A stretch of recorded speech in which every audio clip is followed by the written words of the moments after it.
Hi everyone, good to see you again all. I hope you all will be fine. Please check Iraq latest news updates. The president of the Kurdistan region Nekervan Barzani and the governor of the Iraqi central bank, Ali al-Alik, discussed ways to enhance joint efforts and collaboration between Baghdad and the financial institutions in the Kurdistan region. A statement from the regional presidency outlined that Barzani welcomed al-Alik and engaged in discussions and exchanges of views concerning Iraq's financial situation, the exchange rate of the Iraqi dinar, and the central bank's initiatives aimed at achieving financial and economic stability, as well as investment opportunities within Iraq. Barzani expressed his appreciation for the Iraqi central bank's efforts in confronting challenges and maintaining the stability of the Iraqi dinar's exchange rate. He emphasized the priorities of the central bank's work in addressing monetary and financial issues. Both sides emphasized the crucial importance of cooperation and coordination among financial institutions in Iraq, the Kurdistan region, and the Iraqi central bank. And the website of the United Nations Security Council reported that the Council will convene a closed briefing and consultation session on Iraq this afternoon, Baghdad time. The session will address several issues, including budgetary matters, corruption, unemployment, economic and financial reforms, and the relationship between the federal government and the Kurdistan Regional Government (KRG), with a focus on the security situation. The report further noted that Janine Hennis-Plasschaert, the special representative and head of the United Nations Assistance Mission for Iraq (UNAMI), will provide a briefing to the Security Council in New York. She will discuss recent developments in Iraq and the latest reports from the Secretary-General regarding UNAMI's mission. Additionally, the issue of missing Kuwaiti nationals, other missing individuals, and Kuwaiti properties that are unaccounted for will be raised. It is also expected that a representative from civil society will provide a media briefing. The report also mentioned that Hennis-Plasschaert will address the latest political developments in Iraq. The website highlighted the latest report from the Secretary-General of the United Nations on the mission of the United Nations Assistance Mission for Iraq (UNAMI) dated September 26. The report noted that on June 12, the Iraqi parliament approved the federal budget law, covering the fiscal years 2023, 2024, and 2025. The budget allocates a record amount of $153 billion annually, aiming to support the specific priorities outlined in the government program presented by Prime Minister Mohammed Shia al-Sudani in October 2022. These priorities include combating corruption, addressing unemployment, supporting vulnerable populations and low-income individuals, reforming the economic and financial sectors, and enhancing public services. The report also mentioned that the Prime Minister's office published a summary of the semi-annual progress report on the government program, covering the period from December 2022 to June 2023. This report highlighted major achievements, including the completion or rehabilitation of healthcare institutions and schools, the provision of services and engineering support in underserved areas, and the presentation of the National Education Strategy 2022-2031. It also emphasized anti-corruption initiatives, stating that ministries were directed to resubmit major contracts for financial and legal review to ensure the integrity of the process and to prevent any affiliation with political parties among government employees.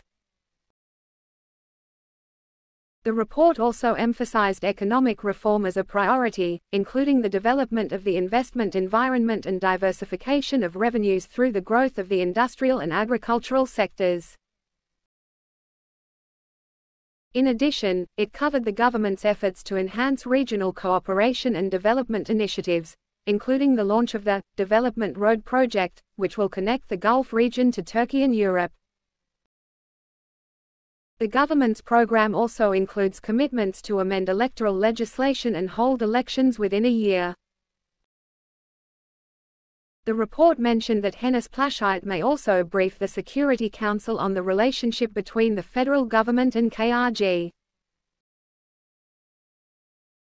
It recalled that on March 23, the International Chamber of Commerce ruled that the oil exports from the Kurdistan region to Turkey without Baghdad's approval constituted a violation of the 1973 pipeline agreement between Iraq and Turkey. This led Turkey to halt oil flows, which account for approximately 0.5% of global supplies. The report continued that Baghdad and Erbil later reached a temporary agreement to resume exports, under which KRG would oversee its oil revenues in exchange for a share of the newly approved federal budget. It noted that Turkish Energy Minister Alparslan Bayraktar stated on October 2 that Turkey would reopen the pipeline within a week, but it remains closed as of now. According to the report, the Security Council session is expected to focus on the security situation. It should be noted that, according to the Secretary General's report, ISIS continues to carry out attacks in the governorates of Al-Anbar, Baghdad, Diyala, Kirkuk, Nineveh, and Saladin. A total of 178 attacks have been attributed to ISIS during the first half of 2023, compared to 526 attacks during the first half of 2022. The report highlighted that this is the lowest number reported in a 6-month period since Iraq declared victory over ISIS in 2017, indicating a general year-on-year decrease in attacks attributed to the organization. The report also mentioned Turkey's continued periodic military operations against Kurdish targets in Iraq, which have been condemned by the United Nations Assistance Mission for Iraq as repeatedly violating Iraqi sovereignty and must stop. Additionally, the report indicated that Hennes Plasschaert may brief the Security Council on the human rights and humanitarian situation in Iraq. The Secretary General's report noted that the United Nations Assistance Mission for Iraq documented 34 incidents resulting in at least 59 civilian casualties, including 24 fatalities from April 1 to August 31 Street. The majority of civilian casualties were caused by explosive remnants of war, followed by improvised explosive devices, small arms fire, and aerial attacks. The report also reiterated the ongoing presence of approximately 1.15 million internally displaced persons in Iraq. 0.15 million internally displaced persons in Iraq. The United Nations continues to work with the government of Baghdad and KRG to find durable solutions for internally displaced persons and returnees and enhance development efforts. However, the report noted that funding shortages continue to pose a challenge and impact the response to remaining critical humanitarian needs. Additionally, a civil society representative from Iraq will present a report on civil society and women's rights in Iraq. She will emphasize the importance of ensuring women's full and equal participation in the political process and call for the enactment of a law to combat domestic violence. She will also urge the government to repeal the directive issued on August 8 by the Iraqi Communications and Media Commission, which prohibits the use of the terms gender and sexual orientation in media publications and radio programs.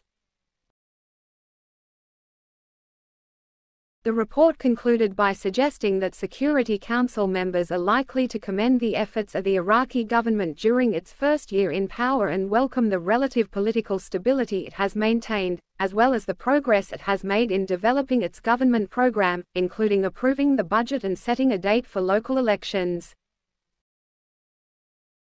However, the report also noted that some Security Council members may express concerns about the negative impact of recently adopted regulations on human rights.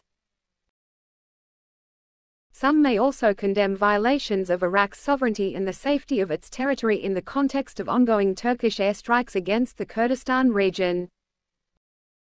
Thanks, take care.